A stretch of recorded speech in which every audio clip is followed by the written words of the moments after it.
புதிதாய் வருகின்றாள் புன்னகையுடன் உங்கள் ரோஜா. மல்லி மல்லி மல்லி மல்லி மல்லி. நான் யார் என்னன்னு கூட தெரியாம இப்படி எல்லாம் பண்ணிக்கிட்டு இருப்ப. உன் மேல கம்ப்ளைண்ட் கொடுத்து என்ன பண்றேன்னு இப்ப பாரு. சரி, நீங்களும் போலீஸ கூப்பிடுங்க, நானும் போலீஸ கூப்பிடுறேன். பாத்துக்கலாம் என்ன நடக்குதுன்னு. ஏமா, இந்த அம்மாக்கு தலையில அடிபட்டிருக்கு. வசதியானவங்க தானே நீங்க. மனிதாபிமானத்தோட ஏதாவது செஞ்சுட்டு போயேன். இப்படி பிரச்சனை பண்ணிட்டு இருக்க. சரி சொல்லு, எவ்வளவு பணம் வேணும் உங்களுக்கு? பிச்சையா போடுற மாதிரி தூக்கி போட்டு போயிட்டே இருக்கேன். என்னது, பிச்சை போடுறீங்களா? இவ்ளோ ஆணவம் இருக்க கூடாது மேடம். பணத்திமிரெல்லாம் சோப்பு நொர மாதிரி வெயில் அடிச்சா காணாம போயிடும். நல்ல மனசோட இருக்கிறது தான் கடல் நல்ல மாதிரி, எந்த காலமும் காயாம இருக்கும். ஏய், இப்போ உன் தத்துவத்தை கேட்கறதுக்கெல்லாம் எனக்கு டைம் இல்ல. உனக்கு எவ்வளவு பணம் வேணும் அதை மட்டும் சொல்லு. அது அடிப்பட்டதுக்கு, மருந்து கட்டுக்கு, டாக்டர் ஃபீஸுக்கு, ஒரு வாரம் பூ வியாபாரம் பண்ண முடியாது, எல்லாத்துக்கும் சேர்த்து ஒரு 5000 கொடுத்துட்டு கிளம்பி போங்க. வாட்? 5000? என்கிட்ட அவ்வளோ இந்தியன் ருபீஸ் கிடையாது. ஓ மேடம், ஃபாரினா? அதுக்கு என்ன பண்ண முடியும்? தெரிஞ்சவங்களை வர வச்சு பணம் கொடுத்துட்டு போங்க. My God.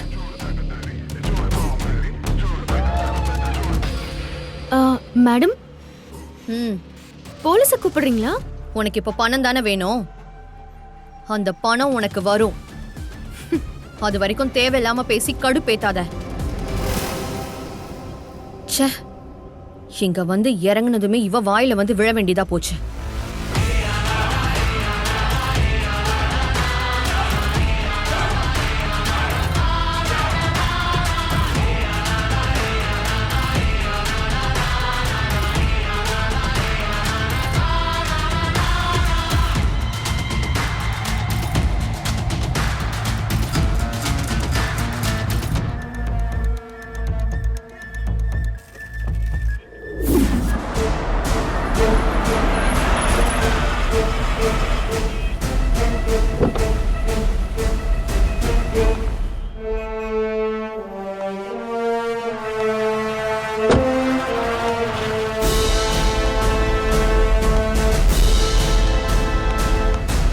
என்ன தெரியுமா, வந்தது வராததுமா இப்படி ஒரு பிரச்சனையா? நீங்க இந்தியாவுக்கு வரதை என்கிட்ட சொல்லிருக்கலாம்ல. நான் ஏர்போர்ட் வந்து பிக்கப் பண்ணிருப்பேன்ல. சரி சரி, சர்ப்ரைஸா வரலான்னு பார்த்தேன். அதான் ஃப்ரெண்ட் ஏர்போர்ட்டுக்கு வர வச்சு காரை வாங்கிட்டு வந்தேன். வரும்போதே பிரச்சனை. சரி, எனக்கு ஒரு 5000 இந்தியன் கரன்சி வேணும். எனக்கு பணம் கொடு. கொடுங்க. ஏய்,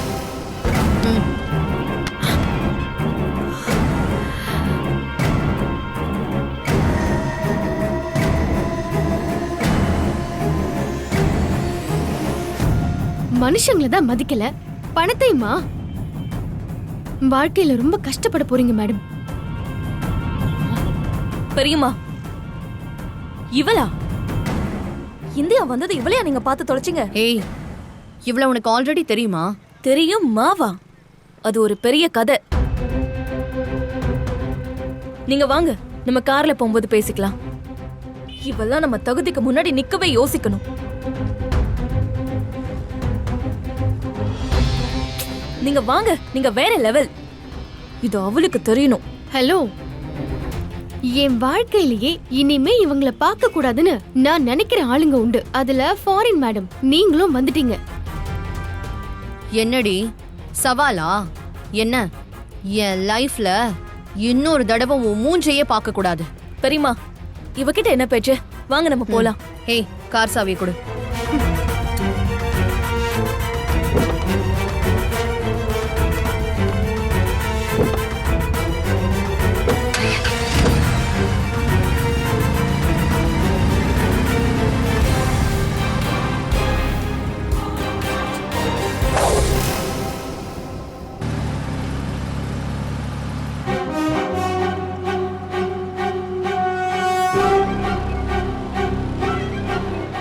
ஏன் பெரியம்மா, வந்ததும் நீங்க இவ முகத்திலேயே முழிச்சிருக்கணும்?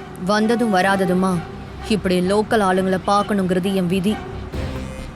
அது சரி, நம்ம ரேஞ்சுக்கு சும்மா வந்தாலும் அது சாதாரணமாயிடும்ல. இன்னைக்கு வேணா அவ தப்பிக்கலாம், ஆனா இன்னொரு தடவை என் கண்ணில் மாட்டினா சும்மா விட மாட்டேன். அதுக்கு நீங்க 1 மாசத்துக்கு முன்னாடியே வந்திருக்கணும். என்னடி சொல்ற? சொல்றதுக்கு எவ்வளவோ இருக்கு பெரியமா. அவ நம்ம வீட்ல வந்து பண்ண அலப்பற இருக்கே பா. இப்பதான் அவ ஒளிஞ்சா நாங்க நிம்மதியா இருக்கோம். என்ன ரஞ்சி சொல்ற? இவ நம்ம வீட்டுக்கே வந்துட்டாளா? எல்லாம் உங்க தம்பி பண்ண வேலை. இந்த இங்கிலீஷ் படத்துல எல்லாம் அம்மா வேணும்னு சொன்னா உடனே ஒரு வாடகை அம்மாவை கூட்டிட்டு வந்து வைப்பாங்களே, அந்த மாதிரி உங்க தம்பி தான் இவளை கூட்டிட்டு வந்துட்டு. இவ பேரு மல்லி. என்ன ரஞ்சி சொல்ற? ஏன் தம்பி வெண்பாவுக்கு வாடகை அம்மாவை கூட்டிட்டு வந்தானா? இதுக்கே இப்படி ஷாக் ஆகுறீங்களே? அவ வீட்டுக்குள்ள வந்ததுக்கு அப்புறம் நடிக்க வந்தவ தன்னை மாமாவோட வாடகை அம்மாவா வந்தவ ஒரு கட்டத்துல தன்னை வாடகை பொண்டாட்டியாவே நினைச்சிட்டா. எங்க எல்லாரையும் படுத்தின பாடு இருக்கே. ஓ மை காட்! விஜய் அப்போ என்ன பண்ணா? மாமா தானே சூப்பரா வேடிக்கை பார்த்துட்டு இருந்தாரு. நாங்க தான் அவளை வீட்டை விட்டு துரத்தி விட்டோம். இந்த வீட்டுக்கு அவ சாதாரண பொட்டி பாம்பா வந்தவ கொஞ்ச நாள்ல படம் எடுத்து நாகப்பாம்பா ஆட ஆரம்பிச்சிட்டா. அவ பண்ண அட்டோலியம் இருக்கே கொஞ்சம் நஞ்சம் கிடையாது பெரியமா. அவ என்னெல்லாம் பண்ணா தெரியுமா?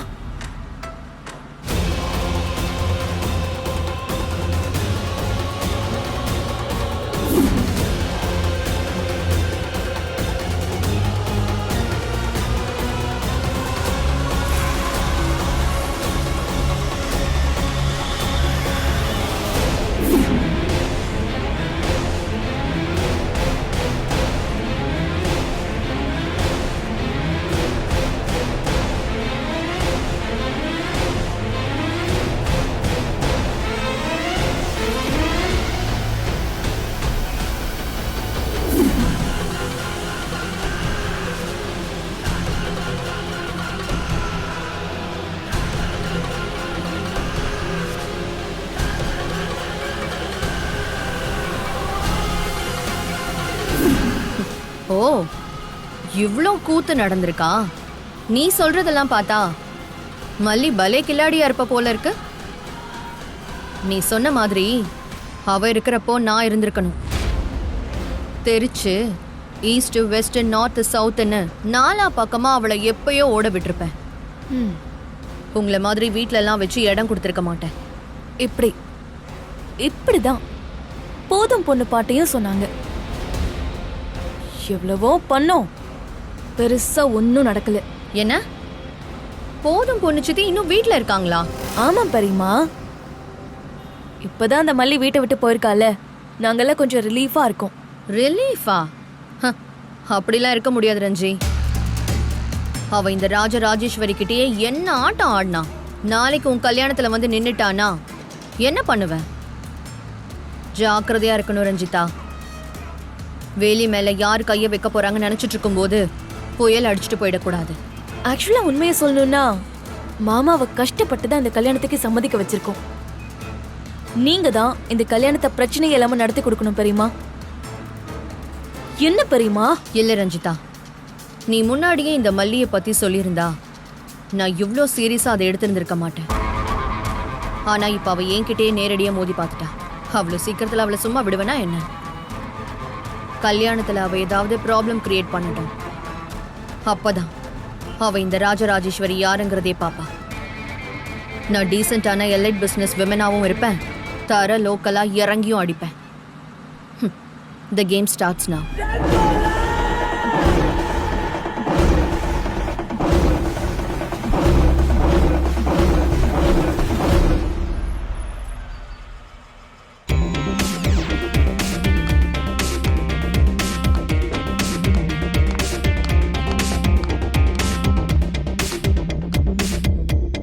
வாங்க.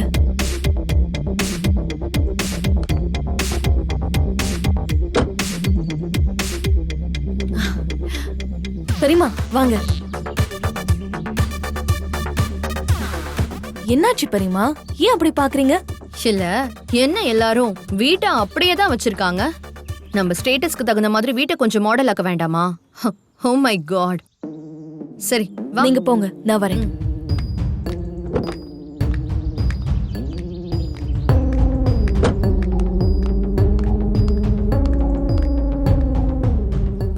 வா.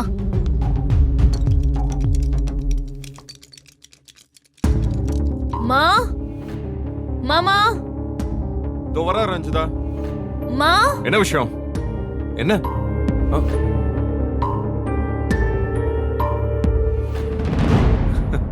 அக்கா அக்கா என்னக்கா இப்படி ஒரு சர்ப்ரைஸ்? எப்படி இருக்க? என்ன திடீர்னு ஒரு விசிட்? நான் எதிர்பார்க்கவே இல்லையே. அக்கான்னு ஒருத்தி இருக்கிறதே மறந்துட்ட. இப்ப பார்த்த உடனே இப்படி எல்லாம் டயலாக் பேச வேண்டியது. ஐயோ அக்கா, அப்படிலாம் ஒண்ணும் கிடையாது. ம். நான் எப்பவும் போலதான்க்கா. அக்கா எப்படிக்கா இருக்கீங்க? வா, நான் நல்லா தான் இருக்கேன். நீ மட்டும்தான் சித்ரா அன்னைக்கு பார்த்த மாதிரி அப்படியே இருக்க. ஆமா, எங்க உன் உதவாக்கற மாப்பிள? வாங்க நீ. எப்படி இருக்கீங்க? என்ன திடுதுப்புன்னு வந்திருக்கீங்க? என்ன வாங்கன்னு சொல்றதுக்கு கூட ஒரு தகுதி வேணும் தெரியுமா? எங்க பாரு, இது எங்க வீடு. வெளியில இருந்து வந்துட்டு எங்க சோறைய சாப்பிட்டுட்டு என்னையே வாங்கன்னு யாரும் சொல்ல வேண்டாம்னு சொல்லிடு சித்ரா. அப்படிலாம் ஒண்ணும் இல்லக்கா, நீங்க திடீர்னு வந்திருக்கீங்களா, அதனாலதான் அவரு அப்படி சொல்லிட்டாரு. ஏன் இவ்வளவு நாள் நான் எங்க இருந்தேன், எப்படி இருந்தேன்னு நீங்களா அப்படியே தேடினீங்களா? ஒத்த வார்த்தையாவது கேட்டீங்களா? கேட்டிருந்தா நான் இன்னைக்கு இந்த நேரமே இந்த ஃபிளைட்ல வருவேன்னு சொல்லியிருந்திருப்பேன். நீங்க தான் யாருமே என்ன கண்டுக்க கூட இல்ல, வான்னு சொல்லவே இல்லையே. ஐயோ, அப்படிலாம் ஒண்ணுமே இல்லக்கா. பின்ன பின்ன எப்படிரா? சொல்லாம வந்துட்டேன்னா இப்ப ஏன் வந்தீங்க அப்படின்னு கேக்குற மாதிரி தானே இருக்கு. அப்படிதானே இருக்கு. பெரியம்மா, ஏன் இப்படியெல்லாம் பேசுறீங்க? அம்மாவும் மாமாவும் உங்களை பத்தி எவ்வளவு பெருமையா சொல்லுவாங்க தெரியுமா? அக்கா, எங்களுக்கு எப்பவுமே உன் மேல மரியாதை உண்டு. அது எப்பவுமே மாறாதுக்கா. ஆனா ஒண்ணு, உன் பேச்சு மட்டும் மாறவே இல்லக்கா. ஆமா நீ. சித்ரா உங்களை பத்தி நிறைய சொல்லியிருக்கா. என்னமோ போங்க. வெளிநாட்டுல இருக்கேங்கிறதுனால வெளியாள் மாதிரி ஒதுக்கி வச்சிட்டீங்கல்ல. யார் யாரோ வெளியில இருந்து வந்து அவங்க வீடாவே இங்க இருக்காங்க. ஆனா ஒண்ணு, இப்படி விரல சொடுக்கிற நேரத்துல லைஃப் அப்படியே மாறிடும். அதுக்கு கடவுள் ஒருத்தரை அனுப்புவான். அவங்க எப்போ வரணுமோ எப்படி வரணுமோ அப்போ வருவாங்க, அப்படி வருவாங்க, வச்சு செய்வாங்க. என்னக்கா இப்படி எல்லாம் பேசிக்கிட்டு இருக்க? உண்மைதான்டா சொல்றேன். இங்க நடந்தது, நடந்து முடிஞ்சது, நடக்கிறது எல்லாமே எனக்கு தெரியும். அதான் அக்கா வந்துட்டேன்ல, இனிமே உனக்கு எல்லாமே நல்லதா தான் நடக்கும் பாரு. என்னடா அப்படி பாக்குற? இப்பவாச்சும் மனசு மாறினியே. போய் சேர்ந்தவங்களை நினைச்சுக்கிட்டே இருந்தா உலகத்துல வாழ முடியுமா? போறப்பும் சாவும் நடந்துகிட்டே தாண்டா இருக்கும். அதுக்காக பூமி சுத்துறதுல நின்னு போகவும் போறதில்ல. வெண்பா அம்மாவை நினைச்சுக்கிட்டே இவ்ளோ நாளா கல்யாணம் பண்ணாமே கழிச்சிட்டேன். அட்லீஸ்ட் உன் பொண்ணுக்காகவாது கல்யாணம் பண்ணுன்னு நான் எவ்வளோ வாட்டி சொல்லியிருப்பேன். என் பேச்செல்லாம் எங்கடா கேட்ட? அக்கா, உன் பேச்ச கேட்க கூடாதுன்னா ஒண்ணும் இல்ல, உனக்கு தெரியாததும் ஒண்ணும் இல்ல. அம்மான்னு இல்லாம சித்தின்னு வந்துட்டா அப்புறம். எனக்கு எல்லாமே புரியுது விஜய். நாம அனுபவிச்சது வச்சுதான் நீ சொல்ற. ஆனா காலம் மாறி போச்சு, உலகம் மாறி போச்சு விஜய். இதுக்கெல்லாம் நீ சரியில்லாததுனால தான் பிசினஸே டல் அடிக்குது. நம்ம ஃபேமிலி பிசினஸ் எவ்வளவு பெருசு. உனக்கு மெயின் தாட்டே பிசினஸ்ல தான் இருக்கணும். அதை விட்டுட்டு ஃபேமிலி அஃபேர்ஸ்னு தலையை உடைச்சுக்கிட்டு இருந்தா ரெண்டுமே நாசமா தான் போகும். நான் தான் இப்ப பாக்குறேனே, கொஞ்ச நாளா கம்பெனி ப்ராக்ரஸ் ஒன்னும் சொல்லிக்கிற மாதிரி இல்லையே. நான் அங்க இருந்தாலும் ரெகுலரா செக் பண்ணிட்டு தான் இருக்கேன். எமோஷனலா இருக்கிறதெல்லாம் பிசினஸ்க்கு ஆகாது விஜய். அக்கா, எல்லாம் சரியாதான் இருக்கு. இப்பதான் நம்ம ரஞ்சியை கட்டிக்க இவன் சம்மதிச்சிட்டானே. நல்லா இருக்கு. வீட்டுக்கு வந்துட்டாலே இவளும் தெரிஞ்சுக்கிட்டோன்னு சொல்ற மாதிரில இருக்கு. ஆ, ஆ, ஆ. நீ ஒன்னும் சொல்ல வேண்டாம். ரஞ்சிதாவை கல்யாணம் பண்ணிக்க சம்மதிச்சிட்டாங்கிற விஷயமும் எனக்கு தெரியும். என்ன எல்லாம் அப்படி பாக்குறீங்க? இந்த ராஜராஜேஸ்வரி ராஜ்யத்துக்கே ஈஸ்வரின்னு ஜோசியர் சொன்னதை கேட்டுட்டு தான் எங்க அப்பாவே எனக்கு இந்த பேரை வச்சாரு. நம்ம வீட்ல என்ன நடக்குதுன்னு நான் தெரிஞ்சுக்காமையா இருப்பேன்? இப்ப நான் எதுக்கு வந்திருக்கேன்னு நினைக்கிறீங்க? இங்க இருக்கிற பிரச்சனை எல்லாத்தையும் முடிச்சுட்டு கல்யாணத்தையும் முடிச்சுட்டு போகலாம் தான் வந்திருக்கேனே.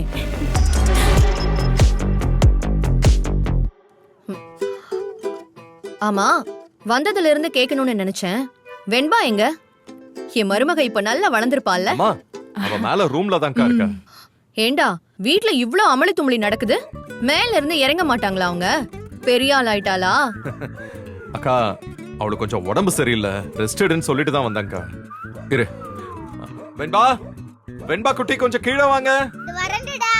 ஏய் உடம்பு சரியில்லையா? என்னாச்சு? ஃபீவராடா? என்னடா இவ்ளோ ஈஸியா சொல்ற? ஹாஸ்பிடலுக்கு யாராவது கூட்டிட்டு போனீங்களா இல்லையா? அது காய்ச்சல்லாம் ஒண்ணும் இல்ல பெரியமா. பின்ன அது வந்து ஆமாக்கா, அது வார்ட்ரோப்ல அவ உள்ள அடைஞ்சுக்கிட்டு மூச்சு திணறி ஒரு மாதிரி ஆயிட்டா. Oh my God.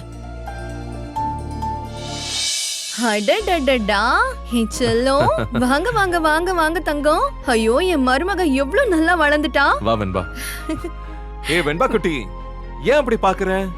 அவங்க உனக்கு அத்தை, பேரு ராஜேஸ்வரி. அத்தைக்கு வணக்கம் சொல்லு, வணக்கம் சொல்லு. ஹாய் கியூட்டி பாய், நல்லா இருக்கீங்களா? என்னடா செல்லம் இவ்ளோ மெலிஞ்சு போயிட்ட? நம்ம வீட்ல இருக்கிறவங்க இப்படியா இருப்பாங்க? நல்ல புஷ்டியா இருக்க வேண்டாமா?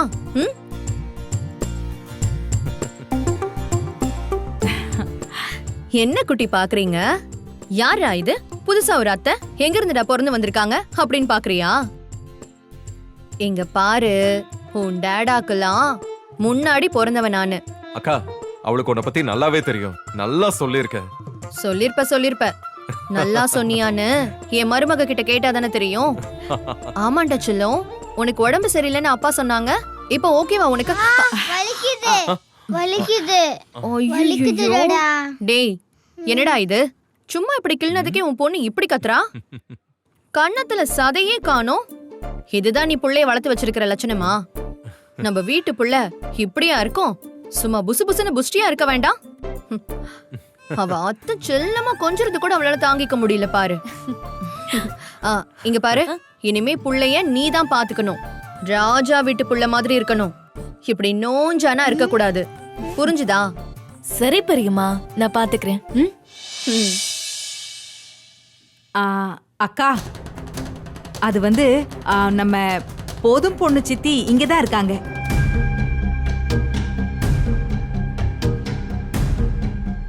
என்ன சொல்ற? ஓ மை காட், அவங்க இன்னும் இங்கதான் இருக்காங்களா? ஆமா, நீ அத்தைய போய் நான் கூட்டிட்டு வரேன்.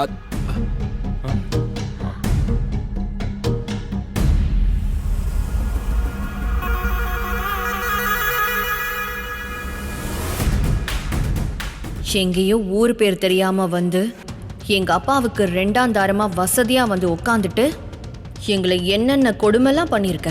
இப்ப நல்லவ மாதிரி நடிச்சு இடையில வந்து ஒட்டிக்கிட்டு காலத்தை ஓட்டலான்னு பாக்குறியா? நீ பண்ணதெல்லாம் அவங்க மறக்கலாம், நான் மறப்பேனா? நீ பண்ணதெல்லாம் ரிவிட்டா அடிக்க மாட்டேன். ஆஹா, இவளா? இந்த இத்து போன ஈஸ்வரி இங்க எதுக்கு வந்தா? விஜயும் சித்ராவும் சித்தின்னு ஒரு மரியாதையில நடந்துக்குவாங்க. இந்த திமிர் பிடிச்சவ அடங்க மாட்டாளே. அவங்க 2 பேரையும் கெடுத்துருவாளே. ஐயோ ராஜிமா, பார்த்து எத்தனை வருஷம் ஆச்சு? எப்படியா இருக்க? எப்படி அழைச்சு போயிட்டு தெரியுமா? ஆனாலும் உன் ஸ்டைலும் அழகும் குறையவே இல்லம்மா. எனக்கு என்ன, ஆ? நான் நல்லா இருக்கேன், ஆ. ரொம்ப நல்லா இருக்கேன், ஓஹோ. ரொம்ப ரொம்ப நல்லா ஓ, இருக்கேன். நீங்களும் ரொம்ப நல்லா இருக்கீங்க போல இருக்கே. ஏன் சித்தி இங்கேயே இருந்துட்டீங்க போல இருக்கு? அப்படிலாம் ஒண்ணும் இல்ல ராஜிமா. ரஞ்சி கல்யாண விஷயமா தான் இங்க வந்து தங்கி இருந்தேன். அப்புறமா நான் கிளம்பி போயிடுவேன். நீ கிளம்புறியா நான் கிளம்ப போறேனான்னு பாரு. என்னடி பாக்குற? உன்னை நான் கிளப்புறேன்டி. நீ ஒரு விஷ குப்பின்னு எனக்கு நல்லாவே தெரியும். அத்தை, நீங்க வந்து ஒரு 6 மாசம் இருக்குமா? அதுல ஒரு 2 முறை மட்டும் ஊருக்கு போயிட்டு வந்தாங்க, அப்படிதானே அத்தை? சும்மா இரு. உங்களை கேட்டாங்களா? ஆக எங்கேயே செட்டில் ஆயிட்டீங்க அப்படிதானே?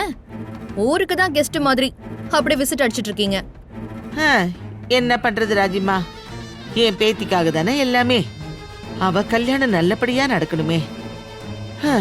எனக்கும் ஊருன்னு ஊர் பக்கம் எடுக்கத்தான் செய்யுது.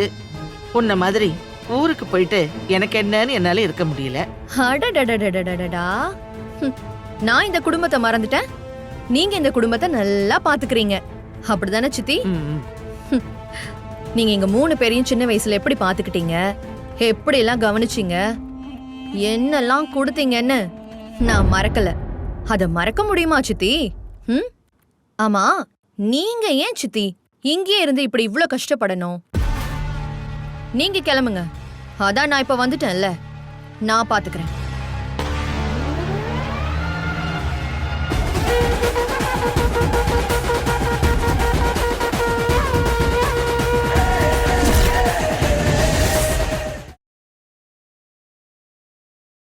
இந்த வீடியோ உங்களுக்கு பிடிச்சிருந்தா லைக் பண்ணுங்க, ஷேர் பண்ணுங்க, காமெண்ட் பண்ணுங்க. மறக்காம சரிகமா டிவி ஷோஸ் தமிழுக்கு சப்ஸ்கிரைப் பண்ணுங்க.